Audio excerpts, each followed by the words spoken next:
Olá, hoje nós iniciamos uma nova série de mensagens na nossa igreja. E hoje, especialmente, nós não temos nossa reunião presencial. Por motivos de força maior, nós adiamos a celebração da Ceia do Senhor para o próximo domingo. E também teremos a nossa reunião presencial a partir do próximo domingo. Hoje, nesta reunião virtual, nós começamos a nossa série de mensagens, a nossa nova série de mensagens que acontecerá durante todo o mês de junho. Nós vamos nos questionar aqui juntos e juntas sobre o que nós faríamos se descobríssemos o quanto somos amados por Deus, o quanto Jesus nos ama. O que eu e você faríamos se nós descobríssemos isso? Por isso, eu convido você a fazer um mergulho em apenas um capítulo da Bíblia, João, capítulo 13. Durante todo o mês, nós vamos meditar nesse capítulo, apenas no capítulo 13, nesta passagem sem igual que fala do último encontro de Jesus, encontro presencial de Jesus com os seus discípulos antes da crucificação. Era o momento de despedida. Ali Jesus demonstrou para os seus discípulos que ele tinha um amor imenso por todos eles, assim como ele tem um amor imenso por cada um de nós. E nessa jornada de caminhada com Jesus, nós precisamos entender isso, entender que somos amados por Deus. E o texto começa com uma frase monumental. Diz o texto, no versículo 1, que Jesus os amou até o fim. O que significaria amar até o fim? Como que um pai ama o seu filho até o fim, por exemplo? Como que um cônjuge ama o seu companheiro, a sua companheira, até o fim? Como que as pessoas se amam até o fim? Bom, eu tenho para mim que existem três aspectos desse amor de Jesus até o fim. O primeiro é o fato de que Jesus nos ama completamente. Não fica nada de fora, ele nos ama do jeito que somos, de maneira completa, na integralidade da nossa relação com ele. Segundo, amar até o fim significa amar até as últimas consequências.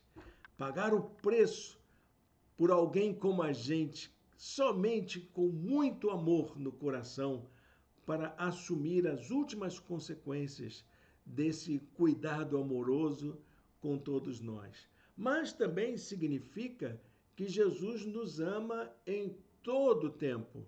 Não há um tempo em que Jesus esquece da gente, em que ele, olha, vou dar um tempo agora, não estou amando você agora, vou amar você depois. Primeiro você tem que fazer isso para eu te amar, para depois eu pensar se devo continuar te amando. Não, Jesus não faz isso, ele ama o tempo todo. Em todo o tempo, Jesus nos ama. E nós vamos fazer essa série, meus amados irmãos e irmãs, de uma maneira muito exegética e de maneira bem expositiva. Vamos mergulhar em cada porção desse texto durante todo esse mês de junho. E vamos começar hoje, quando nós vamos tratar desse assunto, falando sobre como Jesus nos ama, demonstra o seu amor por nós. Como é esse amor que ele nos ama de forma completa, de forma até as últimas consequências e o tempo todo? Como é que é esse amor? Por isso eu convido você a acompanhar com a gente. Essa é a primeira mensagem da série. E durante todo o mês de junho teremos as nossas apresentações, inclusive nas nossas reuniões presenciais a partir do domingo que vem. Então vamos meditar um pouco. Eu vou colocar aqui, eu preparei uma apresentação para a gente pensar um pouquinho sobre essa questão. Jesus nos amou até o fim. Descubra o quanto você é amado. Esse é o tema da mensagem que seguiremos durante esse mês de junho. E a primeira mensagem dessa série diz respeito a um amor que esse Senhor demonstra pelos seus discípulos naquela época e que se transforma para nós como compaixão e serviço. O Senhor mostra o quanto nos ama através da sua compaixão e da sua maneira de estar a serviço de gente como a gente. O amor que Jesus tem é um amor que se mostra, é um amor que se apresenta, é um amor que se revela na prática. E para a gente pensar nisso, nós vamos entrar no texto já de João, capítulo 13, e vamos ler aqui apenas os versículos de 3 a 5. Versículos de 3 a 5. Diz a palavra de Deus assim: Jesus sabia que o Pai havia colocado todas as coisas debaixo do seu poder e que viera de Deus e estava voltando para Deus. Assim, levantou-se da mesa, tirou sua capa e colocou uma toalha em volta da cintura. Depois disso, derramou água numa bacia e começou a lavar os pés dos seus discípulos, enxugando-os com a toalha que estava em sua cintura. Deus abençoe a leitura da sua santa palavra. Esse texto ele tem algo a dizer para a gente sobre o cuidado amoroso de Jesus por todos nós. Se Jesus nos ama completamente, se Jesus nos ama até as últimas consequências, se Jesus nos ama o tempo todo, é sinal de que ele está pronto, disposto, ele tem tudo para poder cuidar de nós, para poder nos atender em nossas demandas e necessidades. Exatamente pelo fato de que o amor é uma atitude. Não, o amor não é um sentimento, o amor não é uma ideia, o amor não é uma emoção, o amor é uma atitude que se reconhece através de gestos e ações que aquele que ama tem prazer de demonstrar ao seu amado. Nós não conseguimos definir o que vem a ser o amor. Ninguém consegue, nenhum poeta, nenhum filósofo, nenhum psicólogo, nenhum teórico conseguiu definir o que é o amor. Não há um conceito que abarque toda a ideia do amor. Não há uma fórmula que possa fazer com que o amor aconteça. Nós não podemos sequer compreendê-lo com a nossa racionalidade. Nós só podemos vivenciar o amor. O amor ele pode ser experimentado, ele pode existir como uma experiência pessoal que é compartilhada. E nós percebemos isso, a maneira como agimos, a maneira como falamos, a maneira como demonstramos através de nossos atos, fala do amor que temos e sobre o que nós mais amamos. Aquilo que você ama, você fala sobre ele. Aquilo que você ama, você mobiliza suas ações em favor dele. Aquilo que você ama, até o seu semblante muda, até o seu jeito de sorrir, o seu jeito de falar muda com essa maneira de você demonstrar o que você ama. E é interessante que logo no início do capítulo 13 de João, João já registra o fato de que ele estava demonstrando ali o seu amor aos seus discípulos, a maneira como ele faz isso. E logo ele já entra na reunião, nesse último encontro presencial com os seus discípulos, ele já entra com a disposição de demonstrar o seu amor. Como é que ele faz isso? Ele tira a capa, ele pega uma toalha, ele envolve a sua cintura com essa toalha e pega uma bacia, enche de água e vai até a direção dos seus discípulos. Esse gesto de Jesus, ele tem um sentido pedagógico.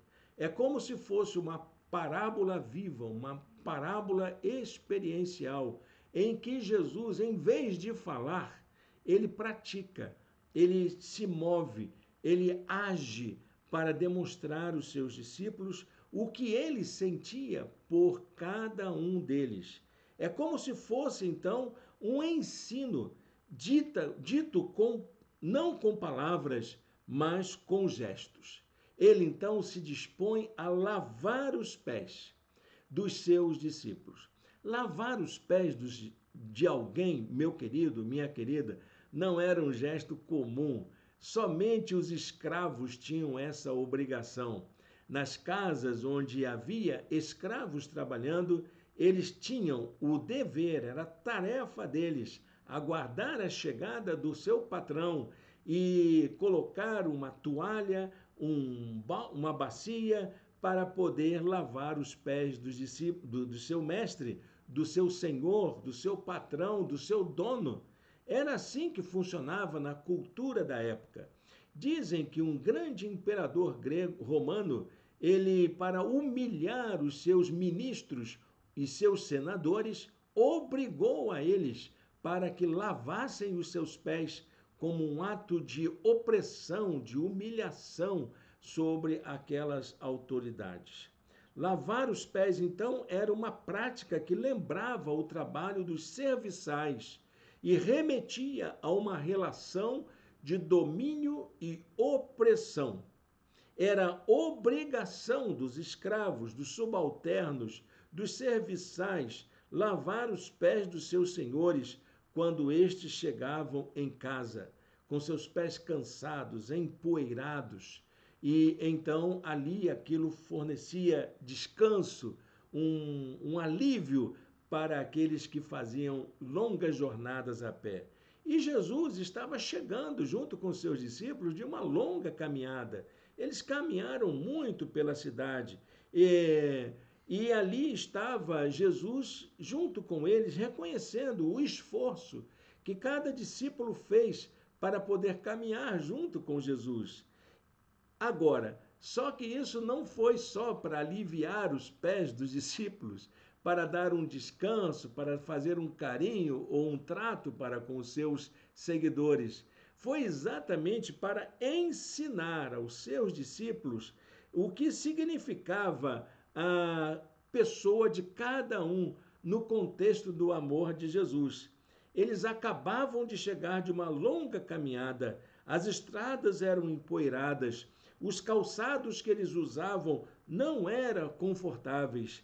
Então, aquele gesto era necessário para que eles pudessem perceber que eles eram lembrados na sua condição, na sua luta.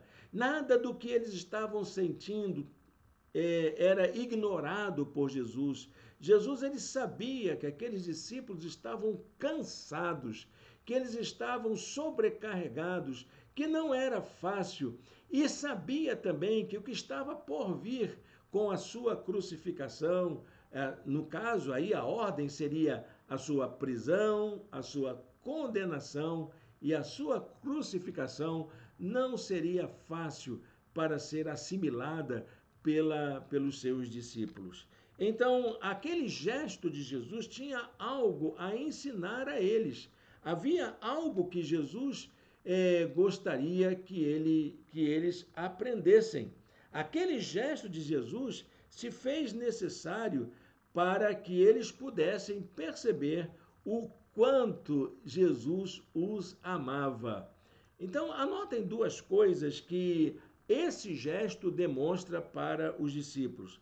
Aquele gesto de Jesus se fez necessário por dois motivos. Primeiro, pelo fato de que havia algo que Jesus estava percebendo que estava acontecendo entre eles. Havia o predomínio das forças da maldade. Havia todo um movimento diabólico para a traição, para que Jesus fosse levado até a cruz. Jesus sabia que algo de maldoso, algo de perverso estava sendo tramado no corpo dos discípulos. Então, as forças da maldade, elas sempre tentam afastar a gente dos propósitos divinos. Isso estava acontecendo no colégio dos discípulos. O texto diz: o diabo já havia induzido Judas Iscariotes, filho de Simão, a trair Jesus. Havia essa realidade, Jesus sabia disso, ele já tinha sondado os corações. E o segundo fato é de que nada do que possa acontecer, nem as forças da maldade, nenhuma circunstância pode impedir a realização da vontade de Deus na nossa vida. Creia nisso, o plano de Deus para a sua vida, a vontade de Deus para a sua vida, aquilo que Deus deseja para você, nada pode impedir, a não ser você mesmo, a não ser que você diga, eu não quero. Aí sim, aí pode ser que não aconteça. Como tentou Pedro dizer, eu não quero que você lave meu pé. Aí, lamento, é você que vai arcar com as consequências. Mas aquilo que Deus planejou para a nossa vida, nada impede. Jesus sabia que o Pai havia colocado todas as coisas debaixo do seu poder e que viera de Deus e estava voltando para Deus. É uma perspectiva teológica bastante abrangente. Jesus sabe quem ele era, Jesus sabe o que ele veio fazer, e ele sabe que haveria um fim, que aquilo tudo resultaria em uma glorificação do Senhor, e ele voltaria para o Pai. Então está na hora de eu demonstrar o meu amor por todos vocês. Eu queria que a gente lembrasse disso. Jesus sempre ressaltou isso com os seus discípulos. Ele não veio a este mundo para poder ser agradado, para que a vontade dele fosse feita, mas para que ele pudesse fazer com que a vontade de Deus, a vontade do Pai, se concretizasse na nossa vida. Jesus um dia disse: eu estou entre vocês, como quem serve, e eu vou trabalhar o tempo todo para que isso aconteça. Bom, a pergunta que não quer calar é essa: quais as lições que podemos aprender com a cerimônia do lava-pés? Eu acredito que esta cerimônia é uma das lições mais maravilhosas do Novo Testamento ensinadas por Jesus. E eu gostaria que você pudesse entender isso e colocar a cerimônia do lava-pés como uma metáfora de você colocar a sua vida a serviço de alguém, principalmente como demonstração do seu amor, de quanto você ama a causa que você está abraçando. Em primeiro lugar, a primeira lição que podemos aprender é o valor da humildade. O quanto é importante a gente aprender o valor da humildade. O que significa essa humildade para nós? A humildade tem a ver com a maneira como nos relacionamos com o outro. É assim que a humildade se caracteriza. A humildade não tem a ver com a maneira como você se vê, mas com a maneira como o outro te vê. O primeiro passo para que você aprenda a ser uma pessoa humilde é saber quem você é se conhecer, é saber se preparar para poder ser para o outro o melhor que você pode oferecer para o outro e para si mesmo também. Ser humilde é você sabendo que você tem tanta capacidade, mas ser capaz de abrir mão disso tudo para poder servir ao seu próximo. Não importa quem você seja, não importa quantos sejam os seus títulos, não importa o quanto seja o tamanho da sua conta bancária, não importa qual seja a sua classe social e nem mesmo a sua formação religiosa. O que importa é a sua capacidade de se deslocar para o lugar do outro, a fim de servi-lo, a fim de abençoá-lo, a fim de colocar a sua vida a serviço do próximo. Jesus sabia quem ele era. Ele mesmo disse isso, ele sabia disso, ele sabia de onde tinha vindo, ele sabia para onde estava indo e ele sabia também que nada ia mudar essa realidade. Nada ia alterar a sua condição, mudar quem ele era.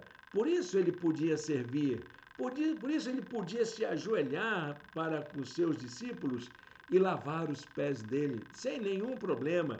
Por isso ele podia colocar a toalha na cintura, ficar parecido com um escravo, porque isso não ia mudar a sua condição de filho de Deus, de príncipe dos príncipes, daquele que foi enviado por amor a todos nós. Por isso, ele assumiu essa condição para cuidar da gente.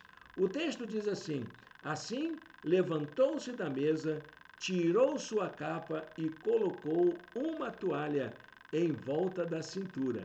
É isso mesmo, ele se despe, ele abre mão de quem ele é.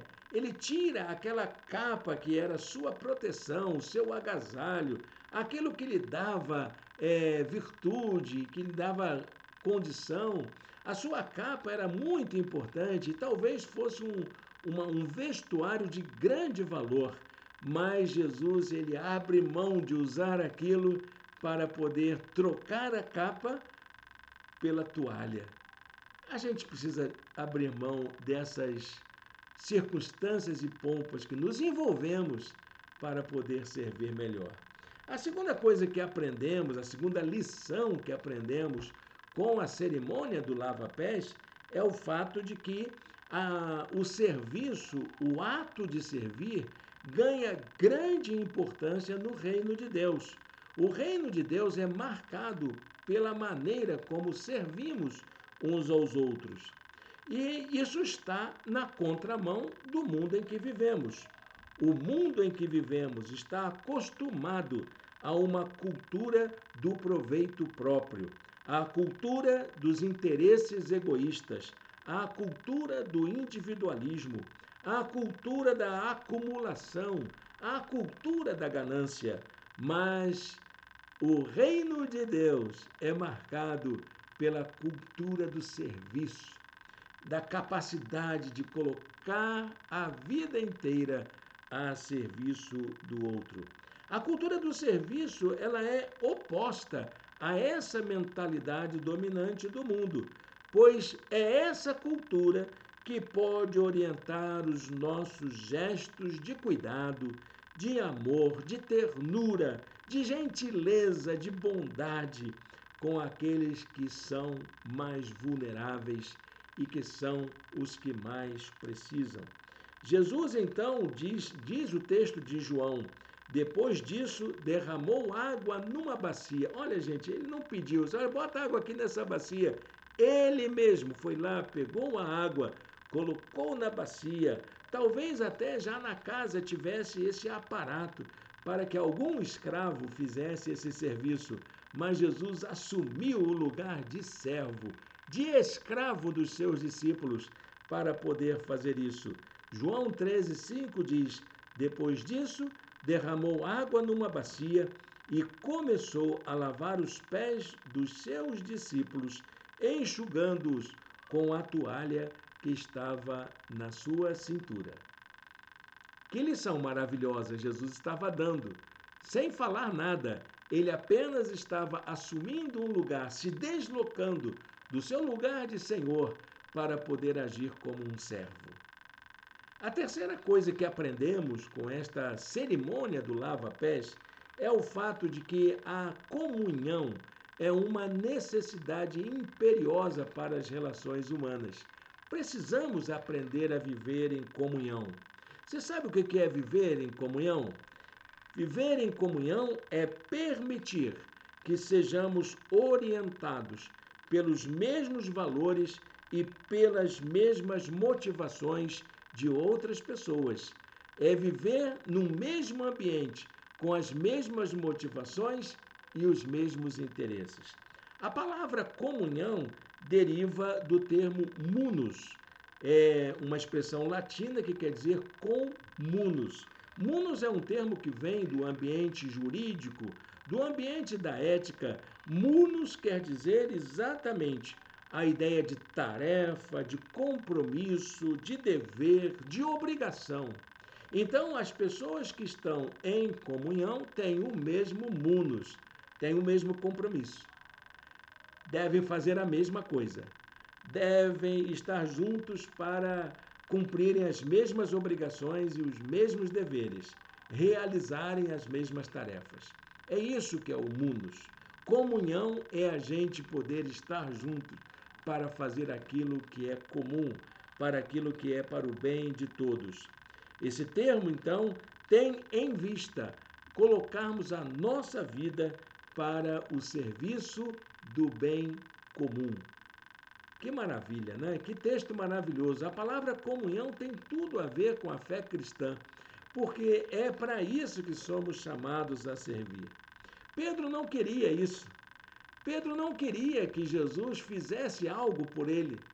E aí então, quando Pedro está dizendo, você não vai lavar o meu pé, ele disse, e Jesus diz para ele assim, se eu não os lavar, você não tem parte comigo. Se eu não servir você, se você não aceitar esse cuidado do seu próximo, de alguém que está demonstrando o seu amor, então nós não estamos juntos nessa. Se você não aceita tomar parte desse momento de comunhão, então nós não estamos juntos. Nós não fazemos parte da mesma realidade.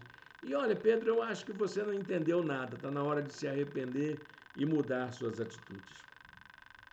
Para a gente concluir essa palavra, essa mensagem de hoje, eu queria deixar para vocês a grande lição que a cerimônia do lava-pés nos ensina. A grande lição que envolve o lava-pés é a demonstração do modo como tomamos parte da comunhão uns com os outros a partir da nossa relação com Cristo.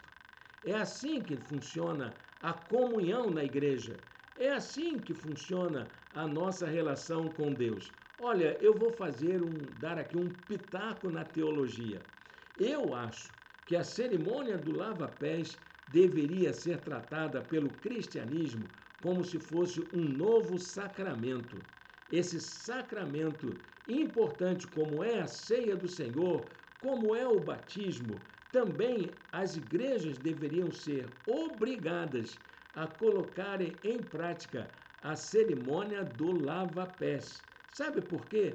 Para a gente poder ser lembrado todo dia, em todo tempo, que a comunhão é um dever da gente, é graça sendo ministrada sobre a vida do nosso próximo, é a gente colocando-se à disposição do outro, como se fosse uma representação de Deus para o outro.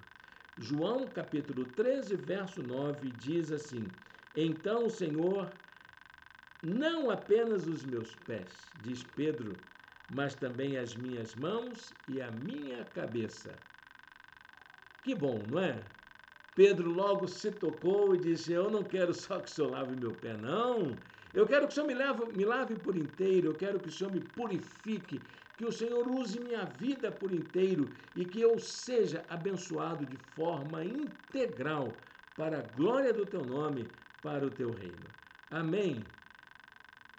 Deixe Deus lavar a sua vida. Deixe Deus inundar o seu ser. Deixe Deus cuidar de você. É isso que ele está dizendo com esta cerimônia tão singela que foi representada pelo lava-pés, por este gesto maravilhoso de Jesus de colocar a toalha na cintura, de tomar a bacia, encher de água e ir lavar o pé de cada um dos seus discípulos. Ele quer lavar a sua vida também. E ele gostaria que você permitisse que ele fizesse isso com você. Metaforicamente, ele já está com a toalha na cintura agora. Metaforicamente, ele já tomou a bacia em suas mãos. A bacia já está cheia de água. Só espera que você permita que ele cuide de você e permita que ele purifique sua vida. Amém? Feche os seus olhos, fale com Deus nesta hora. Senhor Deus e Pai, muito obrigado por esta palavra, muito obrigado por este momento de comunhão através da internet. Que o Senhor abençoe que esta palavra encontre paz, encontre guarida em corações que estão aflitos, precisando do teu cuidado. Nós pedimos, ó Deus, que o Senhor purifique a nossa vida, purifique a vida dos teus filhos, de cada um que nos ouve nesta noite, e que o Senhor faça a tua obra de maneira gloriosa. Senhor Deus e Pai, dá-nos a tua bênção e a tua graça, em nome de Jesus.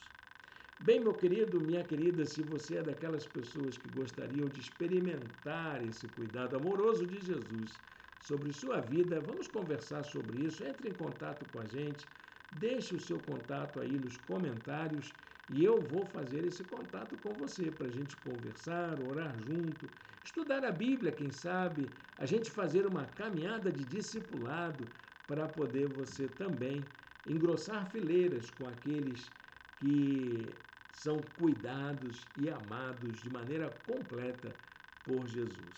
Amém? Deus o abençoe. Até o próximo domingo, quando continuaremos esta série de mensagens para a honra e glória do nosso Deus. E eu espero que a gente esteja junto. Eu convido você para vir nos visitar, para conhecer a nossa comunidade e a gente poder, como dizemos aqui nas descrições do vídeo, a gente poder seguir Jesus juntos. Siga Jesus conosco. Essa é a nossa ideia. Até lá, meu amigo, minha amiga, até lá, meu irmão, minha irmã, e a gente vai se falando por aí. Um abraço para todos e todas.